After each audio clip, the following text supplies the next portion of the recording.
Hello guys, welcome to Tripathi tutorial. आप सभी का स्वागत है मेरे चैनल में। और गाइस, हम लेकर के आए थे आपके लिए मैट्रिक्स।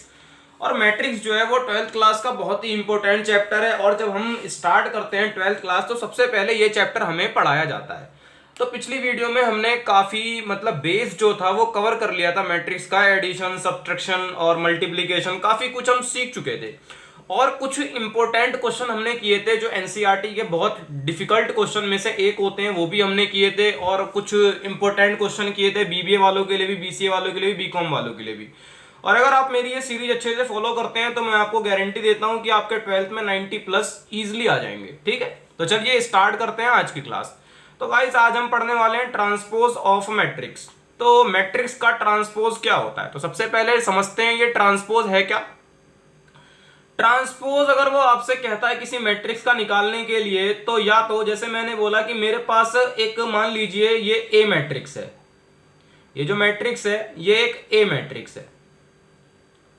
अब वो आपसे ये कहेगा कि इसका ट्रांसपोज निकालो। तो आपको अगर वो ट्रांसपोज कहता है तो वो कुछ इस तरीके से बोलेगा, या तो बोलेगा ए की पावर टी, मतलब टी से डिनोट करेगा ट्रांसपोज को, या ए डैश। ठीक है, इन दोनों का मतलब क्या है? इन दोनों का मतलब है कि किसी का ट्रांसपोज निकालना। ठीक है, तो अगर मैं आपसे ये कहता हूं कि आपके पास ये एक ए मैट्रिक्स है, इसका आप ट्रांसपोज निकालिए, तो ट्रांसपोज कैसे निकालते हैं ये सीखिए। जितने भी रो होते हैं उनको कॉलम में चेंज कर दीजिए, बस यही आपका ट्रांसपोज है। और जितनी भी कॉलम है उनको रो में चेंज कर दीजिए। तो समझने के लिए समझते हैं, जितने भी ये जो लेटे हुए हैं इनको खड़ा कर दीजिए। तो रो 5 है, देखो लेटा हुआ है, इसे खड़ा कर दो। फिर 1/2, तो 1/2, फिर ये -1। मतलब रो को कॉलम में चेंज कर देना और कॉलम को रो में चेंज कर देना ट्रांसपोज कहलाता है। ठीक है, अब जैसे ये एक बड़ा क्वेश्चन है, इसको लेके समझते हैं तो और अच्छे से समझ में आएगा। मान लीजिए ये एक ए मैट्रिक्स है, मैंने बोला ए का ट्रांसपोज, तो मतलब ये ट्रांसपोज का साइन। ठीक है, अब आपको क्या करना है, ये देखो ये रो है ना, ये पहली रो है, मतलब लेटी हुई है, इसको क्या करो, खड़ा कर दो। मतलब ये -1 5 6। ठीक है, फिर दूसरी रो में आ जाओ, ये देखो इसको भी क्या करो, खड़ा कर दो।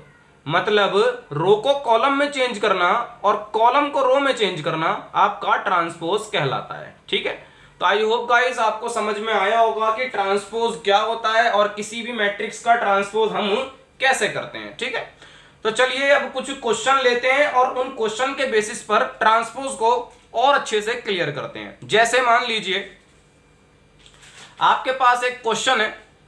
ये जो क्वेश्चंस हैं ये सब आपकी NCERT, R S Agarwal, R D Sharma, हर जगह का मिक्सअप मैं करवाता हूं। ठीक है, ताकि आपको 90+ लाने में कोई प्रॉब्लम ना हो। तो पहले हम कॉन्सेप्ट क्लियर करेंगे, बाद में एडवांस क्वेश्चन करेंगे। मान लीजिए आपके पास ये एक मैट्रिक्स है, ये एक ए मैट्रिक्स है, और एक आपके पास ये एक बी मैट्रिक्स है।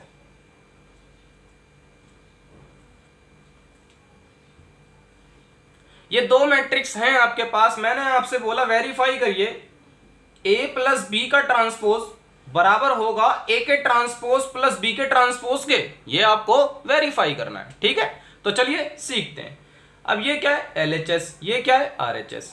तो एक काम करिए, पहले ले लीजिए टेकिंग एलएचएस। तो एलएचएस कौन है, ए प्लस बी का ट्रांसपोज है ना। तो अगर मुझे ए प्लस बी का ट्रांसपोज निकालना है तो सबसे पहले मुझे क्या निकालना पड़ेगा, ए प्लस बी। तो मेरे पास ये रही ए मैट्रिक्स और ये रही बी मैट्रिक्स। तो सबसे पहले मैं क्या निकाल लूं, ए प्लस बी। ठीक है, तो ए प्लस बी निकालो, ए मैट्रिक्स प्लस बी मैट्रिक्स। अब इन दोनों को प्लस कर दीजिए। तो प्लस करना मैंने आपको बहुत अच्छे से सिखा रखा है। इसको इसमें प्लस करेंगे, दोनों माइनस के हैं तो माइनस माइनस क्या हो जाएगा, प्लस। आंसर माइनस में ही आएगा। 2 में 1 प्लस करेंगे 3 और ये -2। गाइस मैं प्लस कर रहा हूं, 5 में 1 प्लस किया 6, -2 और -1 आपका -1, 7 और 2 9 हो गया, 1 3 5 हो गया, 9 में 0 9 हो गया, 1 और 1 2 हो गया। तो ये मैंने क्या किया, मैंने a प्लस बी को जोड़ दिया। ठीक है, अब ये मेरा a प्लस बी आ गया, लेकिन मुझे चाहिए क्या, मुझे चाहिए a प्लस बी का ट्रांसपोज। तो अगर मेरा a प्लस बी आ चुका है तो उसका ट्रांसपोज निकालने में कौन सी बहुत बड़ी बात है, ए प्लस बी का ट्रांसपोज निकाल लीजिए। कैसे? जितने भी रो हैं उसको कॉलम में चेंज कर दो, है ना। देखो ये लेटा है, इसको खड़ा कर दो, तो -5 3 -2। ऐसे यहां आ जाओ 6 9 9, इस वाली रो को खड़ा करो, कॉलम बनाओ, -1 5 2। ठीक है, तो गाइस ये हमने निकाल लिया LHS। अब हम काम करेंगे RHS पे।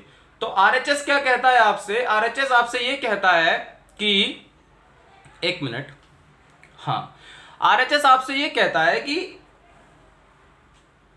टेकिंग RHS ले लो पहले। RHS में उसने ये बोला निकालने के लिए A transpose plus B transpose, है ना।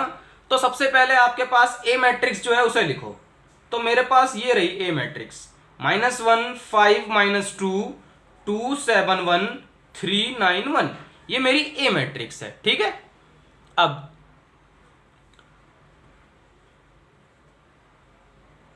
मेरे पास B मैट्रिक्स भी है। तो B मैट्रिक्स क्या थी? आप लोगों ने क्वेश्चन तो देख ही लिया होगा, मैं वही क्वेश्चन उतार रहा हूं। ये मेरी B मैट्रिक्स हो गई। अब A और B मेरे पे दो मैट्रिक्स आ गई। अकॉर्डिंग टू अगर मुझे RHS चलना है तो सबसे पहले मुझे क्या करना है? A का ट्रांसपोज, उसमें प्लस करना है B का ट्रांसपोज। तो A मैट्रिक्स तो है, मैं क्या करूं? A का ट्रांसपोज निकाल लेता हूं। कैसे निकालेंगे? जितनी भी रो हैं उनको कॉलम में चेंज कर दीजिए।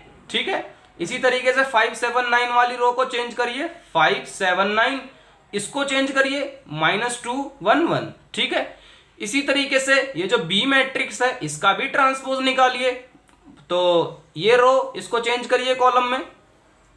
अब ये वाली रो है, इसको भी चेंज करिए। अब ये वाली रो है, इसको भी चेंज करिए।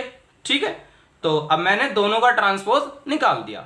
अब मुझे निकालना क्या है? मुझे निकालना है A का ट्रांसपोज प्लस B का ट्रांसपोज। तो मैं उसके लिए वर्क करता हूं, A का ट्रांसपोज प्लस B का ट्रांसपोज। तो मेरी A मैट्रिक्स का ट्रांसपोज क्या निकला है? ये निकला है -1 2 3 5 7 9 -2 1 1। ठीक है, इसमें प्लस करूंगा मैं B का ट्रांसपोज। B का ट्रांसपोज ये रहा, -4 1 -5 1 2 0 1 3 1। अब इन दोनों को प्लस करके मैं यहां आंसर लिख देता हूं बराबर में। ठीक है, तो चलिए, -1 में -4 तो कितना आएगा? -5, 2 और 1 कितना हो गया? 3, 3 और -5 कितना हो गया? -2। इसी तरीके से 5 और 1 कितना हो गया? 6, 7 और 2 9 9 0 9 -2 और -1, तो -1 1 और 3 4 1 और 1 2। ठीक है, तो गाइज आप देख सकते हैं आपका जो A प्लस B का ट्रांसपोज निकला था वो निकला है -5 6 -1 3 9 5 -2 9 2। और जो आपका A ट्रांसपोज प्लस B का ट्रांसपोज आया, ये आया -5 6, हाँ ये भी ठीक है, -1 भी ठीक है, 3 3 मैच कर रहा है, 9 9, बस यहाँ पे 5 है, यहाँ पे 4 है। तो मेरे ख्याल से एक बिट मिस्टेक हो गई है छोटी सी। ठीक है, उसको आप देख लीजिएगा। यहाँ पे जो 4 आया है ये 5 आना चाहिए था, या फिर यहाँ पे 4 आना चाहिए था। ठीक है, तो वो प्लस माइनस में कोई प्रॉब्लम हो गई होगी। ठीक है, तो आई होप गाइस आपको समझ में आया होगा कि इसको हमने कैसे सॉल्व किया है। ठीक है, कॉन्सेप्ट आपका क्लियर हो गया होगा। ठीक है, तो चलिए देखते हैं वैसे क्या छोटी सी मिस्टेक हुई है। तो गाइस देखते हैं। तो आप देख सकते हैं कि जो ये वाला आंसर है ये यहाँ पे 4 आया है और ये यहाँ पे 5 है ना। मतलब यही दोनों हमारे अलग आ रहे हैं और सब चेंज है। तो गलती कहाँ हुई है ये देखते हैं। तो गलती हमारी जो है वो A प्लस B के ट्रांसपोज में हुई है। ठीक है, नीचे वाला सही है आपका। ठीक है, तो देखते हैं क्या गलती थी। गलती ये थी गाइस कि जब मैंने इस 1 के साथ इस 3 को प्लस किया, 1 और 3, तो मुझे यहाँ पे लिखना चाहिए था क्या? मुझे यहाँ पे लिखना चाहिए था 4। 1 और 3 अगर आप प्लस कर रहे हैं तो मुझे लिखना चाहिए था 4, लेकिन मैंने बाय मिस्टेक लिख दिया 5, इसलिए मिस्टेक हो रही थी। ठीक है, तो प्लस माइनस आपको तो आता ही है मैट्रिक्स का, तो आप कर लीजिएगा। ठीक है, तो अब देखिए दोनों साइड बराबर हो चुकी है, हेंस प्रूव्ड हो चुका है LHS equal to RHS। I hope guys आपको ट्रांसपोज और ट्रांसपोज का कॉन्सेप्ट समझ में आया होगा। अगर आपको ये वीडियो अच्छी लगी हो प्लीज मेरे चैनल को लाइक करिए, सब्सक्राइब करिए और शेयर करना ना भूलिए। इसके आगे की वीडियो में हम बात करेंगे स्क्यू मैट्रिक्स क्या होता है और स्क्यू सिमेट्रिक मैट्रिक्स क्या होता है, और उन पे कुछ इंपॉर्टेंट क्वेश्चंस करेंगे एग्जामिनेशन पॉइंट ऑफ व्यू से। ठीक है, थैंक यू सो मच।